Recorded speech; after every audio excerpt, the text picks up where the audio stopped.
So people accused me of eating pussy when I was in high school, even though I had never. But by the time I got to college, I was. And I remember we would go to other schools or whatever, go on a road trip, hanging with the fraternity. He's like, all right, Rick, do not eat anybody's pussy tonight, okay? We don't know these people, like stuff like that. So after a while, I had that reputation as the guy who's not afraid to eat the pussy. There are worse reputations to have. Like, that's a Right. pretty stellar, like, 5-star review reputation, in my opinion. Welcome to Come Talk with Amy, the podcast where sex isn't whispered about, it's talked about out loud. I'm Amy, your host and intimacy coach, here to spark raw, playful, and unfiltered conversations about relationships, desire, and everything in between. No shame, no scripts, just real talk about what really turns us on. Let's dive in. Hi, everyone. Welcome back to Come Talk with Amy. We have a very special guest today. We have comedian, Broadway extraordinaire, actor, singer, coined Renaissance man, most importantly, my neighbor, fellow park parent, Rick Younger. Welcome. Hey, most importantly, your neighbor. Yes. Yes, And I'm right? your neighbor, people. It's a beautiful day in the neighborhood, a beautiful day for a neighbor. Would you be mine? Could you be mine? Won't you be my neighbor? It's a beautiful day in the neighborhood. It's a beautiful day for a neighbor. Would you be mine? Could you be mine? Could you be mine? You have a low budget morning show. Yes. Tell us about that. I started live streaming back in 2016. I call it the Low Budget Morning Show, hashtag Low Budget Morning Show. I go into my kitchen, I cook breakfast, and I interact with my friends. I don't call people who follow me fans, no, my friends. And I sing songs, I answer questions, I talk about what's going on in the world. It's just an opportunity to connect with people. We're all trying to do this social media thing and everything. But I find that when people connect with you, they want to support what you do. It's not about what album you're selling or what book you're selling or whatever. It's just, hey, I like Rick. Where's he going to be? I want to be there. And I think it just creates that sense of community that I've been trying to do with my career. Currently, I do it on TikTok and YouTube. Over the years, I've been on Facebook, Instagram, Periscope, which is no longer in existence. I did Twitter before it became X. When they became X, I X'd myself from there. But yes, that's the song that I do when I open up the show. That's amazing. Yeah, and you were like an OG streamer, right? 2016. Yeah. You would think I'd have more followers by now, but I think I also have secret followers, like people who I never see their Mm. name pop up when I stream. Then I like go to homecoming in college. People are like, oh, I love this. I was like, I've never seen you on the show. We love a good voyeurism, but Oh, some of we us are also exhibitionists, so it works out. check and check. Yes, Yes. amazing. I love your show. Definitely, everyone. We'll have the links in the show notes, but like, check it out. I have to tell you, when I was working at the World Health Organization, so I was working with the European region, Mm. and I worked like a 6-hour difference, right? So by the time I would watch that show, usually around like the last hour of my workday, Yeah. I would see it pop on and I'd be like, okay, I have to listen because Rick is going to be like singing and letting me through before I have to like crash and take my nap, you know? Yeah. I feel like too, it's just such a positive community that you've built as Yeah. well. The way people comment and like the things that you talk about current events Yeah. or you talk about your life and you sing, and please Yes. bring some of that to here. Well, you already did. You started it Right. out. And I'm not afraid to get into it. Like one thing I've found, YouTube, for example, anyone can come in on YouTube. So there'll be Russian bots coming on or people from all over the world. There'll be racists who decide that they want to call me the N word. Half the time they can't even spell it correctly. And I'm like, I will not accept it if you cannot spell it correctly. It's fun, but it's also like, if you come into my kitchen, you behave like a guest, so you will get dealt with. No, I think you do so good at dealing with trolls, like, Yeah. right? Yeah. And definitely we can all take notes from you on that. Like, you Well, do it when so you've been doing stand up as long as I have, it's like, believe me, one of the biggest strengths with dealing with a heckler as a comedian is you have the mic. So when someone comes to troll you and call you Mhm. names and say negative things about you on a platform like this, it's like you don't even have a mic at all. I'm not intimidated by that because it's like, what can you do to me? The other thing is when you have a group of people that follow you and your people, nobody coming in saying bad things about you is going to sway them. You've got the love behind you. So Tell us, how has that humor served you on stage and in and out of the bedroom? having a sense of humor is very important in stand-up comedy. It's funny because people talk about being funny is sexy. I was like, being funny is only sexy when you're funny and not ugly. It's like nobody's choosing the funny troll over a mildly funny, attractive person and extremely funny person who's not a troll. It does give you confidence. I think one of the biggest things in stand-up comedy is those years of developing and actually gaining the confidence of knowing that you're funny. At first, you're like, I think I'm funny. I hope these people laugh. And it's something about going in front of the audience with that fear. I always say that the audience is like a dog, they can smell fear.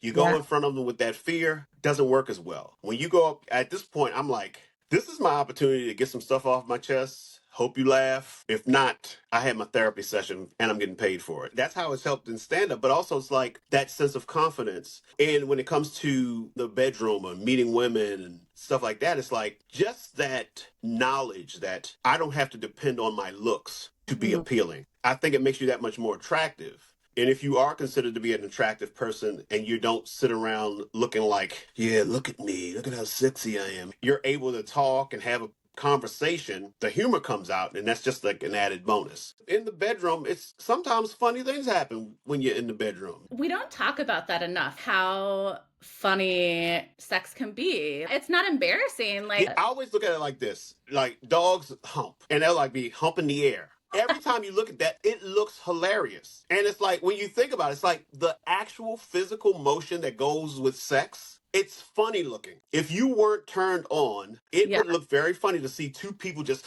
moving their bodies against each other and humping and bumping and their faces getting all, or you're trying to be quiet because you think people might hear you, or you're trying to make someone make noises because there's people around and people might hear you. All of that is hilarious. I think it's pretty funny when people are trying to not make noises. Usually it's the guy who's trying to make the woman make noises. Have you always had sex centered in your comedy, or when did that start? And why Well, you did know, it's you bring it in?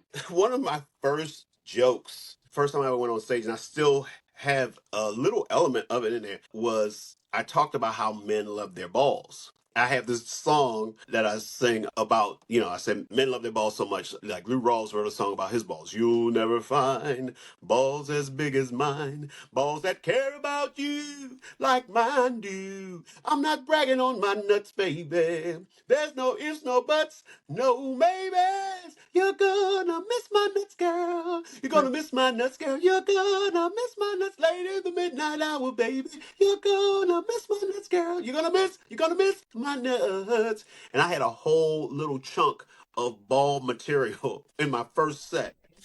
Yeah, over time, it's like I now reference back to that song when I talk about being in college and Mm, pursuing music and writing songs, singing songs about my balls on campus.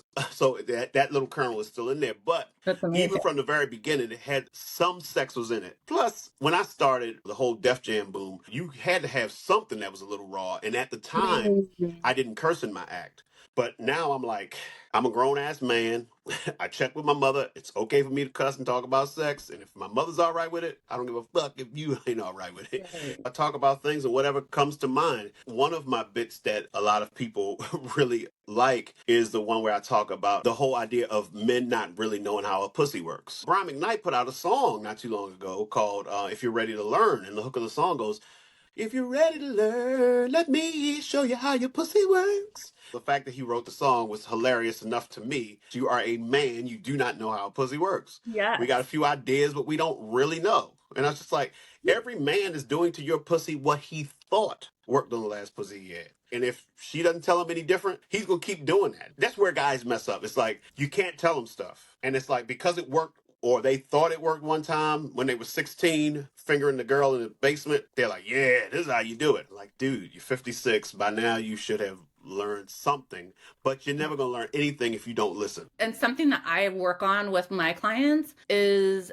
actually giving feedback. Yeah. And faking is not good feedback. And so we really need to change those scripts, because a lot of guys are like, I've never had any complaints. And it's Right. like, that Yeah. doesn't mean that the women are Right. satisfied with what you're doing. Yes. Women, y'all are so socialized to care about other people's feelings. So Yes. the average woman, until they get to a place where they're like, hey, I need to take command and control of my pleasure. There's so many women who just like deal with it, or they've not had good sexual experiences and they just assume that that's what sex is. That's what sex is like. I know people who are my age who pretty much have been with the same person since high school, and they have had great sex from the start, or over the years have evolved together to have great sex. But if you've only been with a couple of people and you're like, well, I love him and I guess this is what it is, you never move forward from there. It's a lot of people. I think women are more open to learning than guys are. Yeah, and women crave that. Whether they have words for it or not, women are so sexually explorative. Yeah. But it's about having that permission. So they're socialized to be people pleasers, Yeah. but also socialized to think that sex is for the man's pleasure.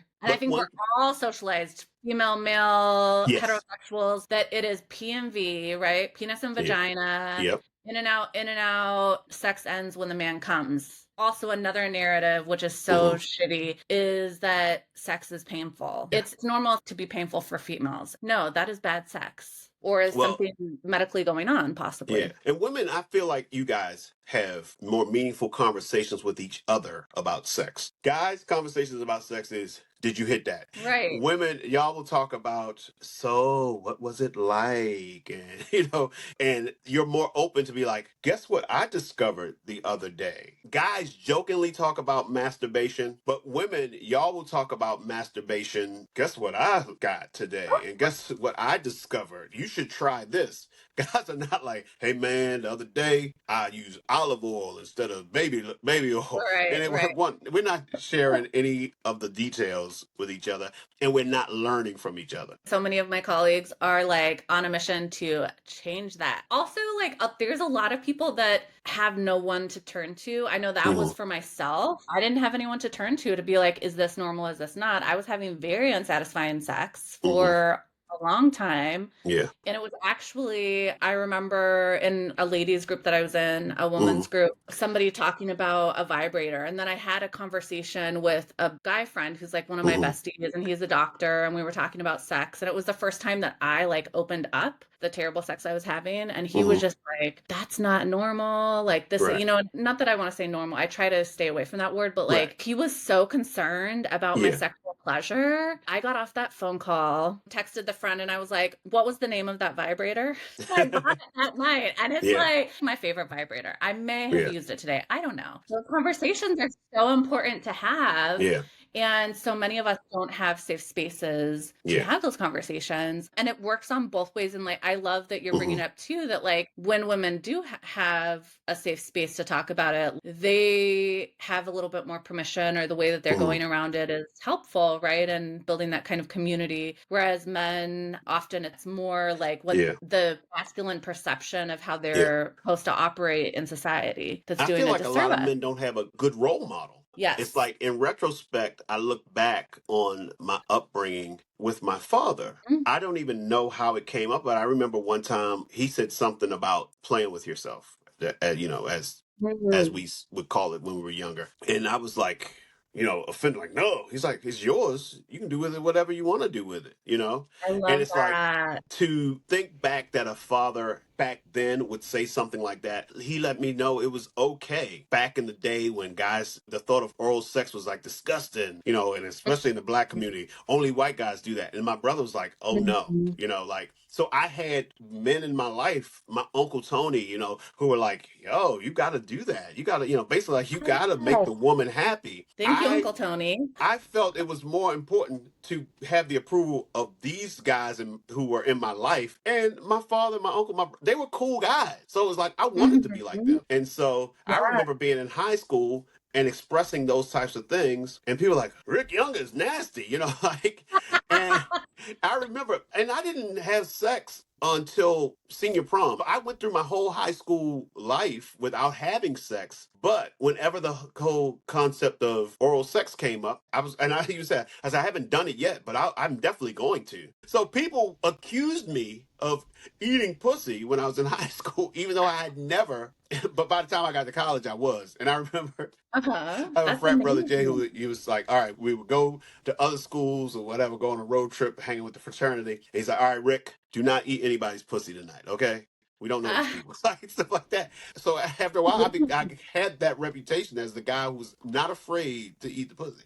So it's like, Yeah. I mean, there are worse reputations to have. Like, that's a right, pretty stellar, like, five-star review reputation, in my opinion. That's right. amazing. So, going back to kind of like comedy, bringing sex into your comedy, has there ever been a joke that you tried out, sexual or just Mhm. in, I mean, obviously in general, there's going to be, but like any sexual jokes that like hit in a way that like surprised you from the audience?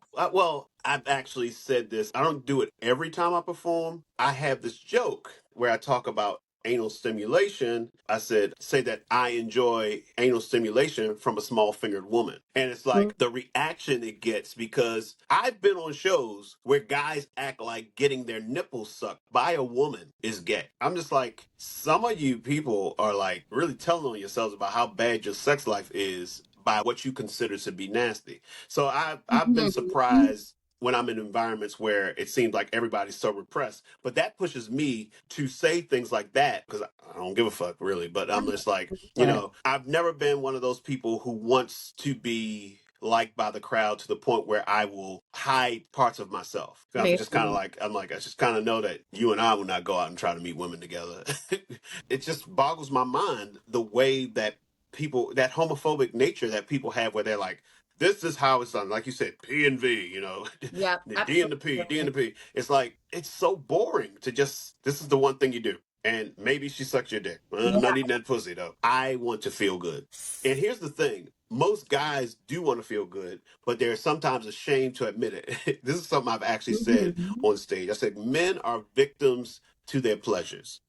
If a guy Mhm. does something and it turns him on, he will be hard pressed not to do it again. Like a guy could be walking home at night. For some reason, he trips. His dick falls into a knot hole in a tree.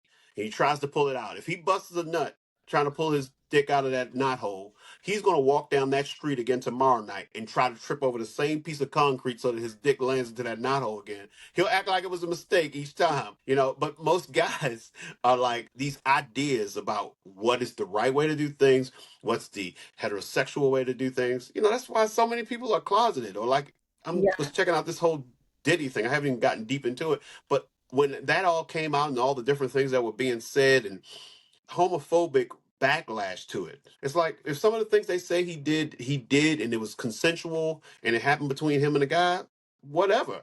Guys have this whole idea that they got to hide all of that. People limit their own pleasure a big time, right? Yeah. And it's like pleasure is so expansive. And you brought up like nipple stimulation, anal stimulation, like Mhm. those are like two of the hottest ways as a female who has sex with men, like Uh, to stimulate my male partners and to mhm. like to watch them go wild with those two types of stimulation, like it's Yeah. so fucking hot and I love it. There are areas of our body that are sensitive. There are Yeah. erogenous zones. We have them, right? And I had a guest on who we were talking about. She has a company for anal plugs and she Mhm. specifically markets them to like women, right? And Yeah. I'm talking about destigmatizing anal for women and actually making it pleasurable, right? Because a lot of anal is like centered around like men's pleasure too. She was like, we all have buttholes, like Right. we've all got them. Again, it's an erogenous zone. Mhm. Sky's the fucking limit. But it's our own, the taboos, the Mhm. narratives, the societal narratives. Again, that's why I have this platform. And I love that you use your platform too. Like, Mhm. so powerful. I imagine, I don't know, in the stand up comedy world, like, such a diverse audience, right? To have people hear that, like, Mhm. in a funny way, right? Yeah. In a way that they can kind of laugh, but also it's like, oh, okay. Yeah. I'm gonna take some lessons from here, you know? The other thing is that I think so often guys, their fears stem from how they approach things. So I think a lot of guys are afraid of anal stimulation because when I say that line about I enjoy anal stimulation from a small fingered woman, because so many guys, their sex is about aggression. Most guys, when they think of the anal stimulation, they think of rough violation of their asshole. Like I said, women have a sensitivity. So you're not sitting up there thinking, how can I make this guy bow down to my power? You're trying to give pleasure. But the ways that guys, the words and terminologies guys use to describe sex, I hit that. I Yeah. was banging it. I smashed. It's like, it's also violent. So it's like when guys think of things happening to them, they can't get out of their own head and mentality oh man, if I let Yeah. somebody into my asshole, they're gonna destroy me. Even like when you watch the descriptions of porn, Mandingo destroys little white lady. It's like Yeah, it's hot terrible. ebony cock destroys chocolate vagina. It's like, man, it's like you can't even do anything afterwards. You've been destroyed. I wanted to go to the Right. movies, maybe go get something to eat, but I've just destroyed you. Yeah, the pleasure narratives for sure like are doing a disservice and need to change. Yeah. 1,000%. Yeah. So thank you for bringing, some imagery, small fingered woman, and make sure you're using lube with any sexual activity is going to make it that much more pleasurable. Right. Yes. Rick, you talk a lot about race in your work as Uh-huh. well. And I'm curious, have you ever had any intersection between like as a Black man and racial stereotypes or stigma Mhm. when it comes to being a Black performer and also like being sexualized in a certain way? We've made reference to my sexual material, but that's just a small part of what I talk about. Yeah, absolutely. But I have seen how me talking about sex and me talking about sexual things has a whole different type of, it's perceived differently Mm, because I believe it's because of black male endowment myths. If I talk okay. about sex, they're visualizing a big black monster cock doing this. Mm, It's big as opposed to white guy talks about sex. You're imagining a nice, friendly little penis that's not mm, going to hurt anyone. And so it's like I have been able to tell that me talking about sex can have a scarier feel to it. But it also makes me, with race and with sex, I'm aware that I have to keep an eye on keeping the balance, bringing something funny. Like if you got tight about me talking about race, and then I call out the whole idea that, people get tight, you kind of feel like, well, I gotta loosen up, or I'm the asshole that yeah. he's talking about. It is one of those types of things where, as a black man, I am aware of having to walk the line and go back and forth and going to the edge and coming back and keeping it silly, but also keeping it informative. Usually, when I find out things, I like to put informative things into. So, like that line, every man is doing to your pussy what he thought worked on the last pussy. That's providing some information that a lot of people haven't thought about. The amount of women who applaud me when I say that, or like female comedians who come up and say, that was so good what you said right there. Yeah. Right around that time, I talk about the whole concept of whose pussy is it. Oh yeah, that's another Yeah. thing. Oh my Yeah, and God. I Yes. and I always say I like, because I introduce it because I'm talking about the song by the R&B singer Miguel, "Pussy Is Mine." The women hear him sing that, and I'm like, they're at the concert going, "It's yours, Miguel, it's yours." And I'm like, and I said, I love saying that so I can see the reaction on white guys' face, because I'm like, white guys, do y'all ask that question during sex? Whose pussy is it? Whose pussy is it? I was like, no, that's a black guy thing. I said, that's how slavery messed us up. We just want to own something, you know? And I'm like, I said, because you got to think about it. The first brother that asked that question didn't get the answer he was looking for. So then I act out a guy, basically a slave going, whose pussy is it? Whose pussy is it? And she turns around and goes, Master Jefferson's. And, and so then he gets angry and he goes even harder because he's mad at Master Jefferson. One of the last things he says is, I got your Declaration of Independence right here. Oh my God. And That's great. That's and too it's just funny to good. see people react like, oh, Thomas Jefferson. I was like, too soon? What? One of the founding fathers. Oh my. Yeah, but yeah, so it's kind of like it's like history, it's race, it's slavery, it's Yes. founding fathers, and it's like, I love how you weave like all of these taboo topics, but so like key and important all together in your no, comedy. thank Like you. so amazing. So amazing. I'm wondering too, like, because you are multifaceted, Hmm. Renaissance man, with your acting, like how has characters that you've had, or how has sex taken on a role in your acting? For the most part, I've played cops. Just in recent years, I've started to do more comedic things. The Last OG, the other two on HBO. But I have a movie that I'm in called Can't Let It Go, where I'm a gay black actor. I'm married to Mario Cantone. This is a political satire. And so this takes place around the 2016 election. And I'm one of the actors who gets hired to stand behind Donald Trump to make it look like he has black supporters. That's amazing. So in that movie, playing a gay character, dealing with that, and that's one role where sexuality has come into play. And I'm in another movie called Love Reconsidered, where Mhm. I'm married and me and my wife are having issues, so we decide to try swinging. So we go and So good. we meet this other couple. It doesn't get graphic with the sex, but at the end of the scene, me and my wife come home and I'm very excited, can't wait to do it again. And that's when my wife decides that we should get the divorce. Those are two roles where sexuality has come into play. It's fun. It's fun to play those types of things, especially like getting into things that to play gay when you're not gay. Or like Right. when I was in Rent and I understudied Tom Collins, so Hmm. I had to kiss a guy. When my brother found out I was gonna be in it, he's like, "You gotta kiss a dude?" I said, "Yeah, I think so." He said, "Cool." And I remember my uncle came to see it. He's like, "Man, you're a good actor," because I was convinced that you loved that guy. Ah, that's amazing. You know, to play those types of characters, but also to be able to bring something to that. I feel like my portrayal Can't Let It Go. I think a lot of times people think you have to play gay effeminately or over the top. And it was just like, I just play it as a relationship. It's like some gay men are more effeminate than others, some Yeah. aren't at all, some are very, you know, like you would never know until they tell you. Yeah, I guess just to kind of help create the idea of what it means to be gay. I actually was offered an opportunity to audition for something that had full frontal nudity, and I turned Oh, it down okay. Why was that? because I don't know if I trust my dick enough. You know, That's like that's a lot of you pressure. know, right? Because I'm like, what if I get in the room and I get a hard on? Nobody Hmm. wants that. I mean, maybe somebody does, but you know, that's or what And if that's part of the scene. yeah, Like, what if my dick gets shot and it just goes to hide up under my balls? And I'm hmm. like, for women, what you look like, you have breasts, you have a vagina, whatever. It's like when you see that, or even in clothes, you kind of get an idea of what that Hmm. looks like. But the one mystery we have as guys is what our penis looks like. And I just didn't want my penis to not be a mystery anymore. I just want to have more control over who gets to see me naked. Fair enough. Fair enough. I think that Yeah. that's a pretty general consensus for Yeah. people. Oh, okay. Because you brought up balls again. And I meant to ask you this when you were talking about the balls in college. Like, what is it about men and their balls? And like, why are the balls so precious to them? Like, I don't get it because I don't have Okay. balls.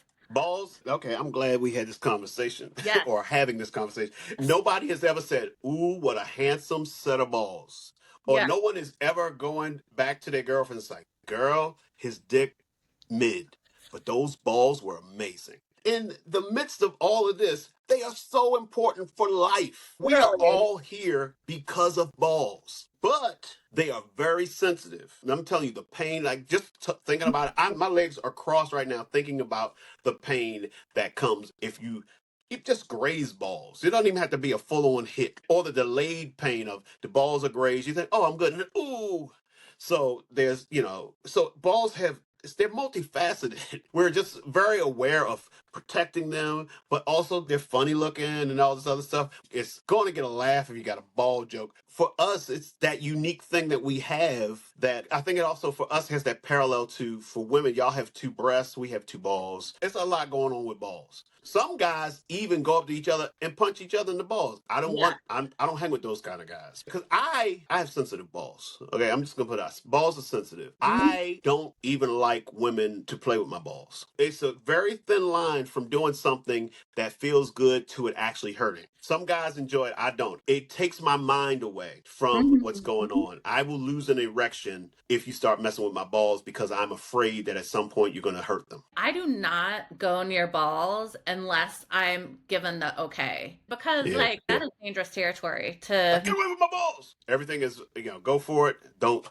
mess with the balls. what are your yeses? What are your nos? For me, it's choking. Do not put your hands on my neck. Yeah, For Rick, it's don't yeah. put your hands on his balls. Yeah, as now that I'm older, I'm pretty sure that I could probably handle ball play because I would probably have a communication with whoever I'm dealing with. Mm. All right, let's be careful. Let's take our time with this. But so often when you're young and you start doing things sexually, you're basing it on what you've seen on TV and in movies. Obviously, ball stuff is not something you're going to see on a regular TV show or a movie, but like the way we kiss and the way we touch each other, a lot of that is. Yeah. But if you look at porn is so visual. So many people get introduced to it and think that everything that's happening in porn is pleasurable. It's like, no, porn sex is for visual stimulation. So most of the stuff that's happening there's other ways that are going to feel more pleasurable than what you see in the porn. But it's like you can't have a person licking and sucking on balls in a porn movie Yeah. where you don't see them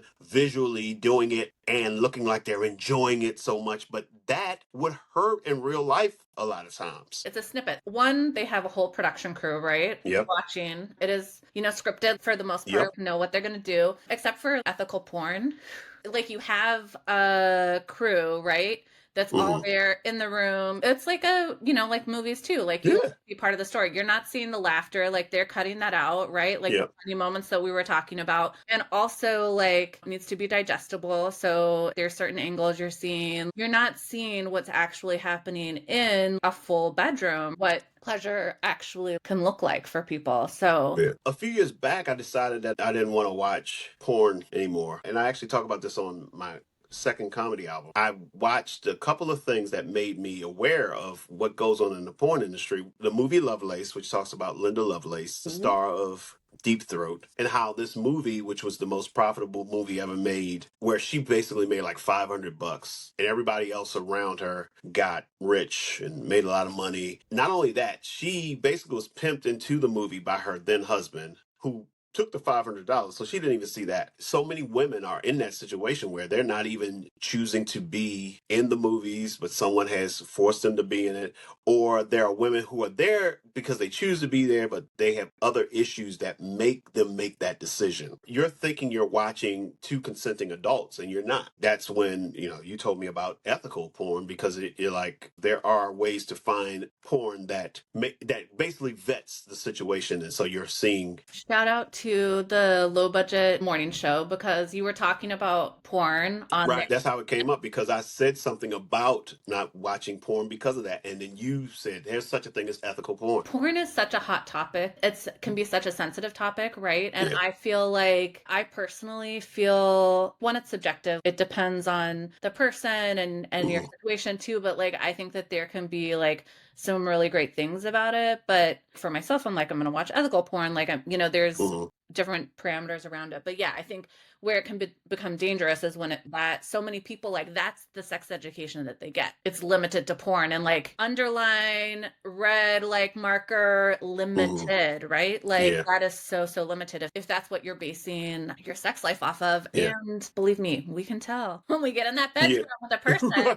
if that is what their Yeah. only foray or understanding of pleasure is. Yeah. So many people get ideas from stuff, because I think about that whole hot tour girl thing. She had that 15 minutes. I know people who are like into spitting. I do not like it. I have plenty of things that I like, that I'm into, that other people might think, oh, that's a bridge too far. But there are people, you could tell they're trying to impersonate what they've seen in the movies. And it's like, I don't even know who came up with that. I also feel like if you're wet, I don't have to spit on my hand. And it's also kind of my job to help you get there. So as we wrap up, can we get a little personal? Yes. What's the wildest DM or message someone has sent you after seeing you perform? When I saw that question, I was like, man, I must not be coming across sexy enough. Maybe it's the way that I am on stage. There are times when people have DM'd me and I don't perceive it as them being interested. If they are, it's going over my head. But my act kind of starts subtle and gets, so I think people approach me more subtly. Interesting. So I don't usually get Energy. so I don't get overt type of advances. I think I'm a grow on you type of sexy person.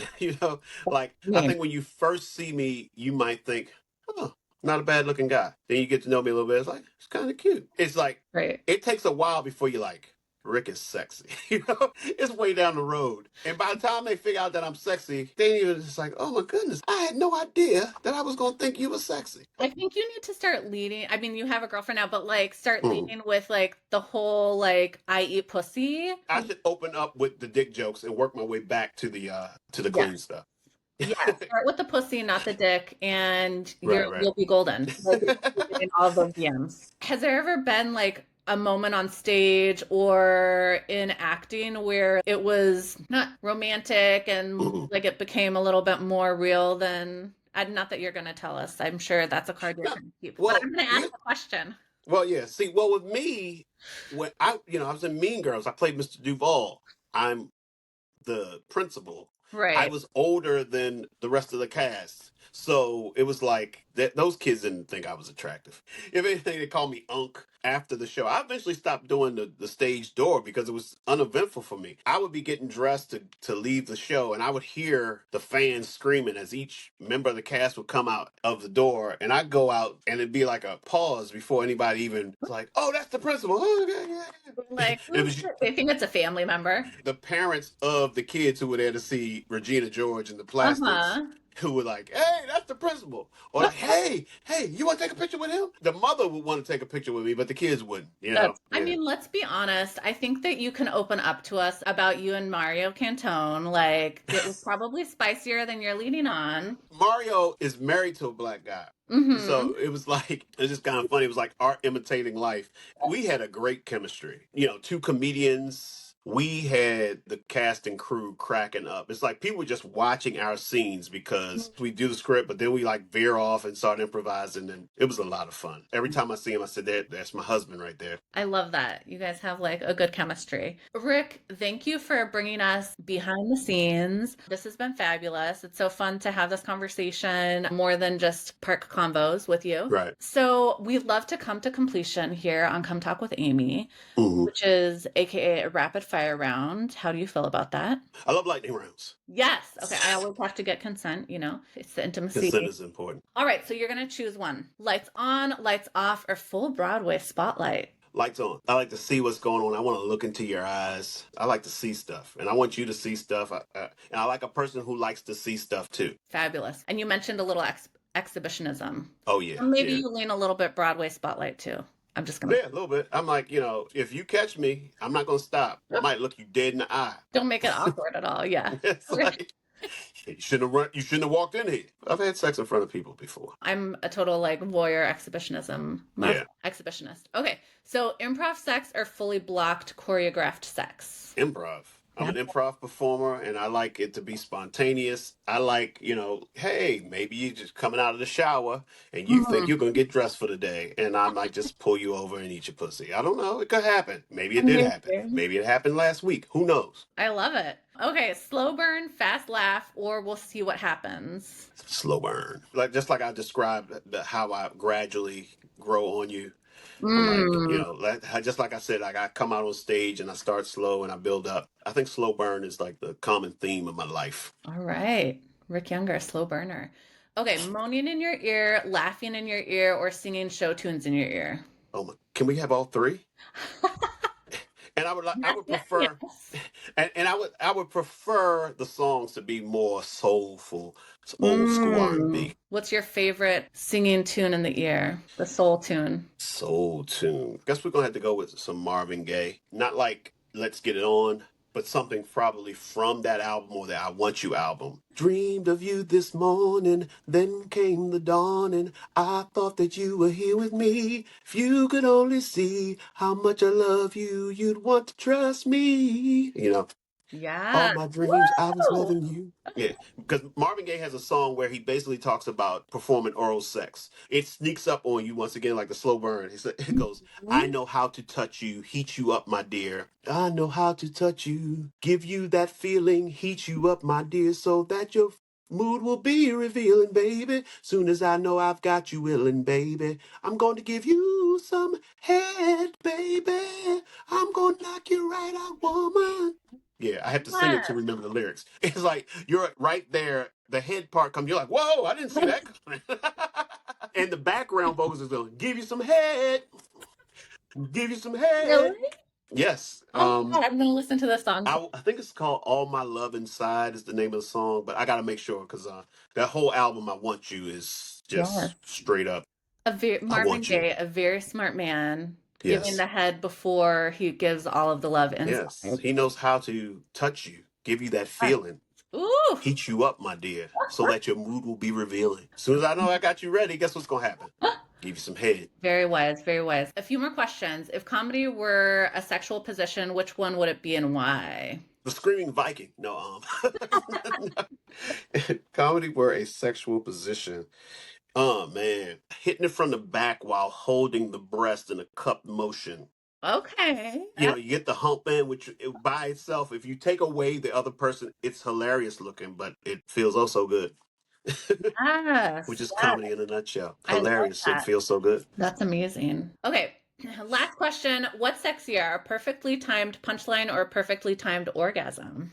Ooh, that's a good question because I remember sometime one person asked me, I was saying to someone that comedy can be, when it's good, can be as good as sex. The difference is that I can't satisfy that many people at once. I can make a whole room full of people laugh. I can't make a whole Yeah. room full of people come. So, Got a lot of protein in you. right. But a perfectly In the timed orgasm room, is, there's orgy energy. yeah.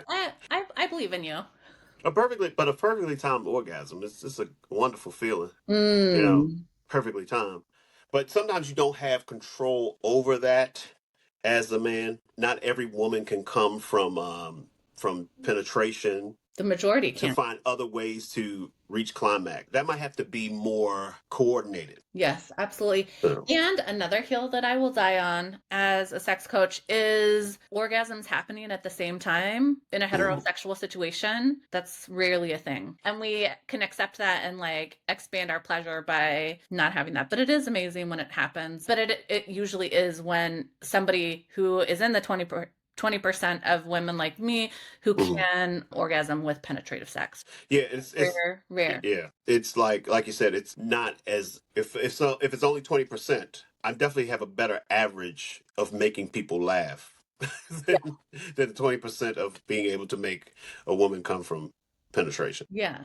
But I also think, isn't that we're like taking too much time on this question, but I love it because like we're like our analytical like sapiosexual parts are coming in, but Yeah, like that makes it sexier, right? Because it's more challenging to achieve. So it's like, yeah. ooh, the competitive side comes in like, let's get that perfectly timed orgasm. That happens. Like so much sweeter, right? Because it's like the unicorn situation. I mean, in that situation, you can both masturbate, time it so that Yeah. and you know, Love a good mutual masturbation. yeah. Some people have better abilities to, I guess you can say better dick control than others. It's like not everybody can come on demand, and I'm not saying Mhm. that but I'm not saying that I can't. Pacing is so huge and like delayed Yeah. ejaculation, like learning those skills, like hot. And for the woman, what a fabulous way to come to completion. Thank you, Rick Younger, my neighbor, my fellow park parent, for being here. So fabulous. So excited for our listeners to weigh in on this conversation and what their takeaways are from Rick. Rick, before we wrap up, where can people find you? At Rick Younger. You can find me at Rick Younger on Blue Sky, Threads, TikTok, Instagram, Snapchat, YouTube.com/, Rick Younger, Facebook.com/, Rick Younger page, or Google me. I'm the first 6 to 12 pages of Rick Younger on Google. Fabulous. Amazing. Thank you, Rick, so much. Thank you for our listeners for listening in. As always, my loves, remember to masturbate, lubricate, and get ate. And thank you for coming. Please come again, and come again.